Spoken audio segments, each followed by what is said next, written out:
Mizmoyle soy do giladene koloretz.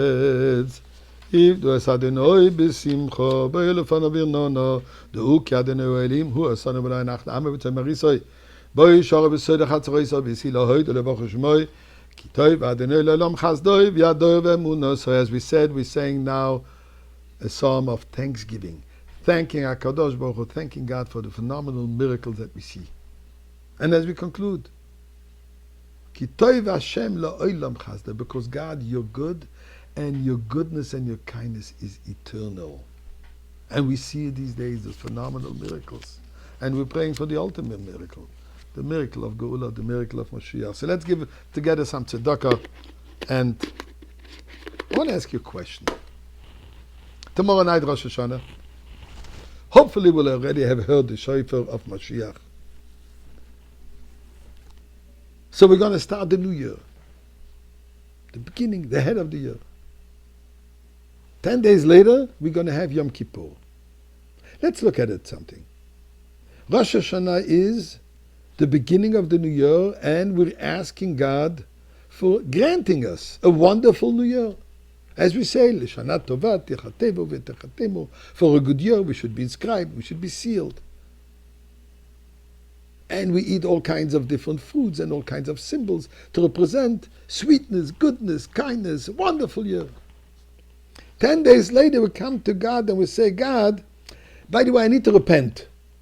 Yom Kippur, a day that we stand the whole day and we regret all our actions of the bygone year, and we have a whole list. Maybe we should update it a little bit. But in any case, it's a moment of what? Of asking forgiveness from God and start a new clean slate. Now, didn't you ever wonder, wouldn't it be reversed more appropriate? Should we first have Yom Kippur, asking God for forgiveness, have a clean slate, and then we come to God, God, how about having a good year? Now that I have a clean slate, now that I'm forgiven, I deserve a good year. How come Rosh Hashanah comes before Yom Kippur when logically one would think it should be the other way around? So here is a cute little anecdote. Famous Elie Wiesel, after he came after the Holocaust, lone survivor of his whole family. He reminded himself that before being taken into concentration camp, he hid his precious gold watch that he received from his grandfather at his bar mitzvah in a little city in Hungary, Siget. And he knew where he buried it. So somehow, 20 years after the Holocaust, he got back to his city, and he was able to, at night, to go into the backyard where he knew he hid it. He dug it out and he found that watch. And he felt, here is a connection to the past. He left. But then he turned around, he put it back. And he said, I realize if I want to move on in life, I have to disconnect from that past.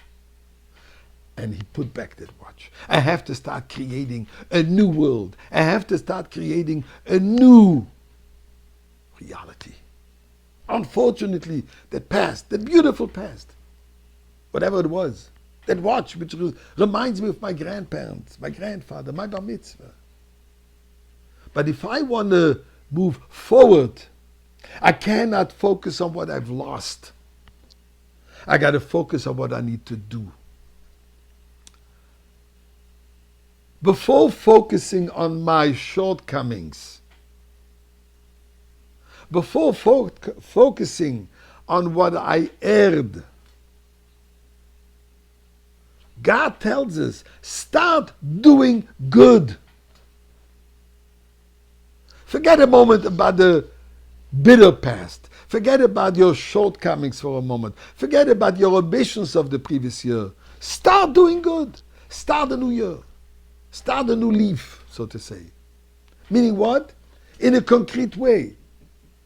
Find your own deeper self, as we spoke yesterday, and act upon it. Shana Tova.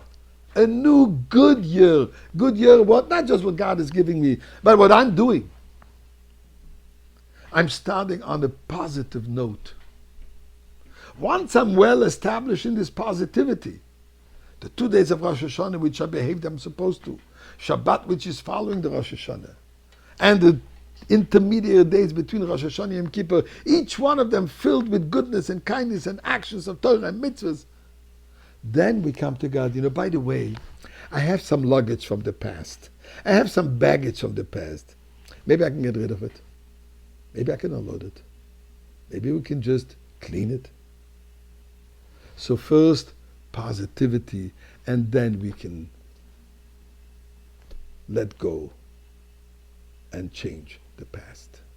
That's the message why Rosh Hashanah comes before Yom Kippur. So Eibishter, I know we have a past.